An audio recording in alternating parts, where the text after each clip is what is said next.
Ben, effectivement, c'est un thème très important. Déjà, la relance, parce qu'on sort d'un climat qui a été très challenging en termes de non seulement la pandémie et d'autres.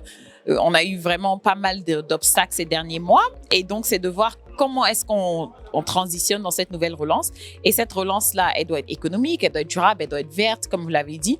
Et donc, le thème a tout son sens. Et surtout, quand on parle d'investissement, c'est quel type d'investissement on pourra faire. Et d'avoir des investissements durables en Afrique, c'est très, très important. Effectivement, je pense que l'un des avantages du AIF, c'est déjà d'avoir une multitude de speakers. Et c'est pas juste une multitude en termes de nombre, mais c'est en termes de secteur d'activité et aussi en termes de sphère. Donc, on a des membres du gouvernement, on a vu plusieurs présidents qui étaient là. On a aussi des membres du secteur privé, donc plusieurs CEO qui sont là. Mais on a aussi tout ce qui est support autour de ces institutions. Donc, advisory, services, on a des banques, on a vraiment tout l'écosystème qui est représenté et ça devrait normalement nous permettre justement d'avoir des transactions durables, des transactions qui sont bien structurées de telle sorte à aller vers cette relance-là.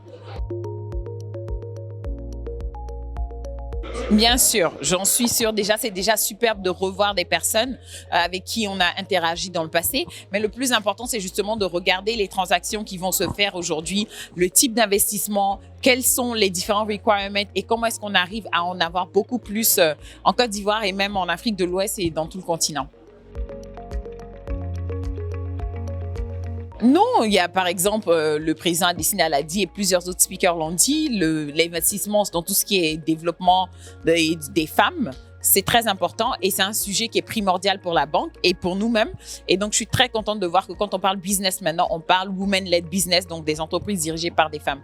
Donc ça, c'est un sujet qui me tient particulièrement à cœur et aussi le type de financement qu'on met à leur disposition.